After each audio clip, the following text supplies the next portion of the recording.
अत्याचारी कानून है, भाव नहीं तय कर सकते वो अपनी वस्तु का। किसानों को अपनी वस्तु का भाव तय करने का अधिकार देना ही पड़ेगा, क्योंकि सड़क पे बैठा हुआ जो जूता बनाने वाला कर्मचारी है ना, कारीगर, वो अपने जूते का भाव तय कर लेता है, तो 77 करोड़ किसानों को भाव तय करने का अधिकार क्यों नहीं होना चाहिए? और किसान को मालूम है कितनी मेहनत लगती है, कितना हिम्मत लगती है खेती करने में, शहर वाले को क्या मालूम? तो भाव तय करने का अधिकार तो किसान को मिलना ही चाहिए। और अगर वो भाव ज्यादा लगता है सरकार को कि नहीं किसान का गेहूं, मैं तो कहता हूं 50 रुपए किलो गेहूं बिकना चाहिए, 55 रुपए किलो कपास बिकनी चाहिए, 45 रुपए किलो धान बिकना चाहिए, तो सरकार को लगता है ये भाव ज्यादा है, तो सरकार ऐसा करे, किसानों को भाव देकर वो सस्ती चीजें दूसरों को बेचे। सरकार के पास टैक्स के बहुत सारे पैसे हमने दे रखे, किसान से खरीदे 50 रुपए किलो गेहूं, और गरीब आदमी को बेचना है 15 रुपए किलो, तो 35 रुपए किलो की सब्सिडी दे दे सरकार।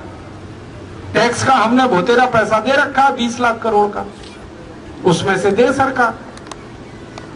तो आप बोलेंगे वो पैसे नहीं निकले, तो मैंने उसका हिसाब निकाल रखा, वो पैसे निकल आएंगे। कैसे निकल आएंगे?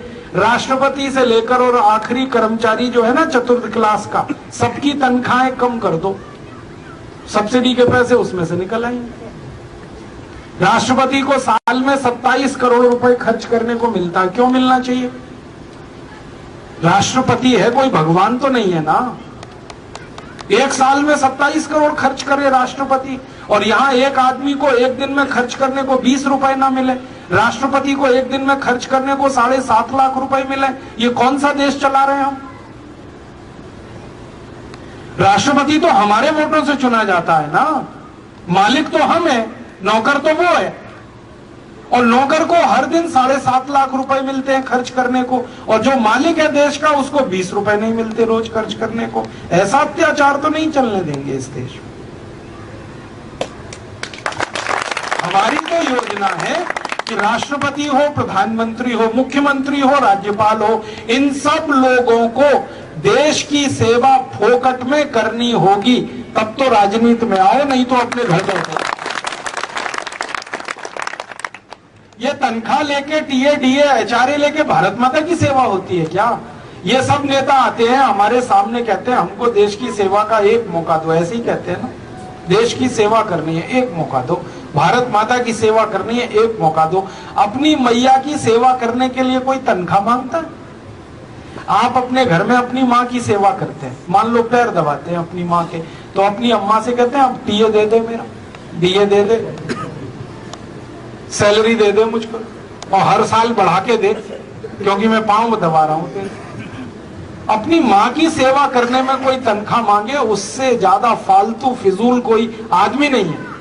और ये भारत माता की सेवा कर रहे हैं और पैसे मांगते हैं टीए डीए एचआरए। इन बेईमान नेताओं से पूछो कि भगत सिंह, उधम सिंह, चंद्रशेखर ने कौन सा टीए डीए लिया था देश की आजादी लाने के लिए? कितनी तनख्वाह मांगी थी उन्होंने? उन्होंने तो अपनी जवानी लगा दी इस देश के लिए। अगर वो अपनी जवानी लगा सकते हैं देश के लिए, तो आजादी के बाद के नेताओं को सेवा करने के लिए तनख्वाह क्यों चाहिए, टीए डीए क्यों चाहिए? मैंने एक दिन हिसाब निकाला, राष्ट्रपति से और नीचे कर्मचारी की सारी तनख्वाहें खत्म कर दो, 77,000 करोड़ रुपए बचेगा। उतने पैसे में किसान का गेहूं 50 रुपए किलो बिक जाएगा आराम से।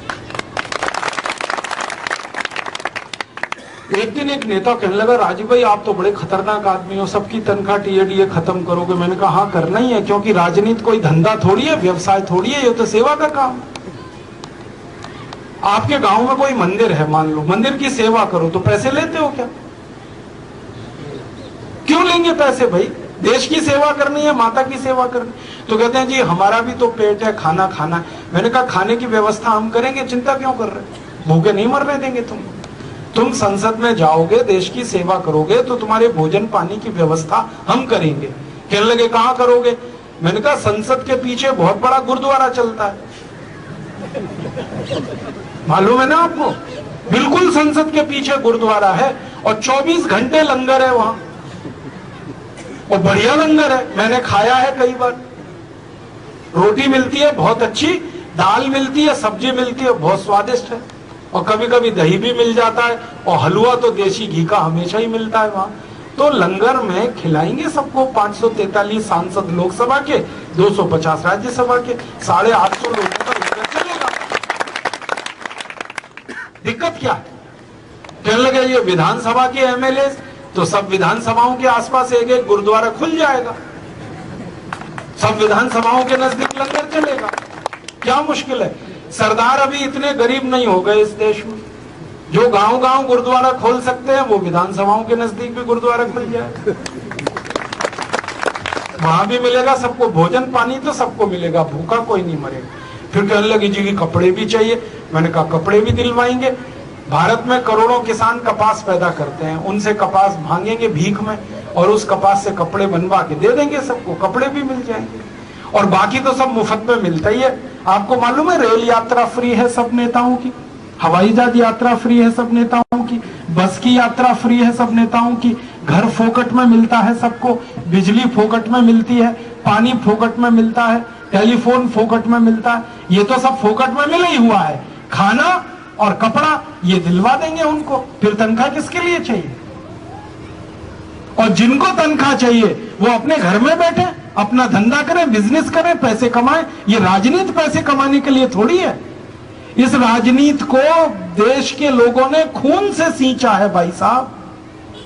भगत सिंह का खून लगा है, उधम सिंह का खून लगा है, लाला लाजपत राय ने खून दिया है, 7,32,780 क्रांतिवीरों ने खून दिया है इस राजनीति को सींचने के लिए। कोई धंधे के लिए नहीं है, बिजनेस के लिए नहीं है। राजनीति ऐसी बनाएंगे, और संसद और विधानसभाओं में ऐसे ही लोगों को चुनकर लेके जाएंगे जिनको तनख्वाह नहीं लेनी है, टीएडीए नहीं लेना है, एचआरए नहीं लेना है। जो भी पैसा है वो किसानों के लिए है, गरीबों के लिए है, अनाथों के लिए है, उनके लिए पैसा है। ऐसा देश बनाना है, ऐसे कानून